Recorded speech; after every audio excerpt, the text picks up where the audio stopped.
Global warming is getting worse. We need to act now, or else our generation will have to suffer the effects.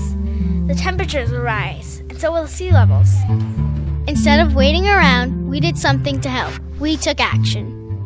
We asked local restaurants to donate their grease to be recycled. We also set up a waste cooking oil receptacle for residents to recycle their grease.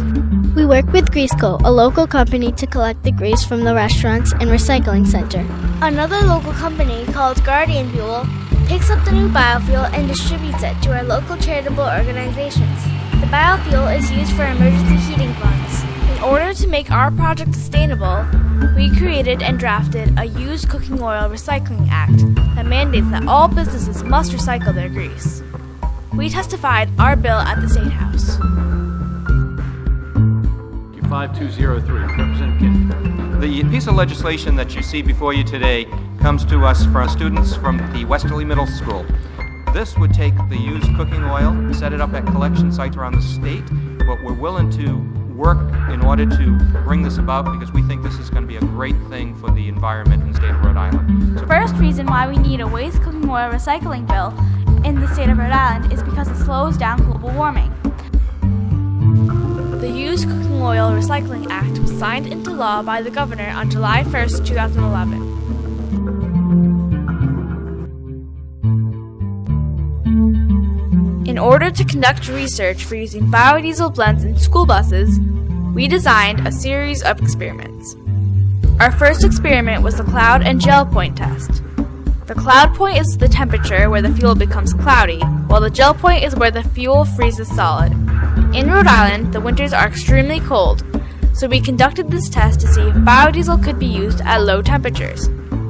We added dry ice and methanol to create a cooling bath that reached negative 55 degrees Celsius. We placed different kinds of fuel in this bath and recorded the time elapsed and the temperature at which the fuel reached its cloud and gel point. We tested this with B10, B20, 100% biodiesel, and pure diesel and recorded our data. We designed a banner to promote biodiesel use in school buses. Then, we asked biodiesel expert Mr. Robert Serio to assist us with an emissions test on a school bus. He explained the opacity test, which measures the levels of particulate matter in the exhaust. He also showed us how to calculate the ratios of biodiesel to petroleum-based diesel to make specific blends for testing. Using equipment that shines a light through the exhaust, we were able to determine how opaque the exhaust was, which shows the pollutant levels in the exhaust. At the same time, we conducted a gas mileage test for the biodiesel blends in buses. However, we wanted to show that biodiesel was environmentally friendly and safe to use. To accomplish this, we visited the University of Connecticut and their Center for Environmental Sciences and Engineering. The lab directors and student technicians explained to us the ASTM 6751 standards for biodiesel, which included 17 tests. They then demonstrated the flash point test on our own sample of biodiesel. The flash point is the temperature at which the fuel ignites.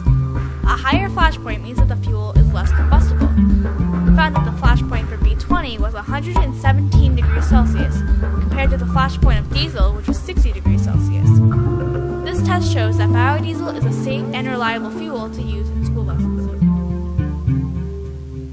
We made our own biodiesel from different sources of oil to see which source was most cost-effective.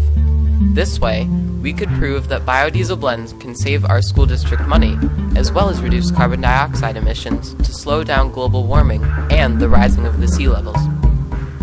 We researched how to make biodiesel by touring a biodiesel refinery and interviewing the CEO of the refinery. First, we mixed the methanol and lye to create sodium methoxide. We then heated and filtered the raw oil to get rid of any impurities. After the oil was filtered and heated to the appropriate temperature, we added in the sodium methoxide. This started the transesterification process that creates biodiesel and glycerin, which is a natural byproduct used in cosmetics. We tested this with pure vegetable oil and waste cooking oil. We can all agree that Rhode Island is small, but we're a part of this world, and we can make a difference.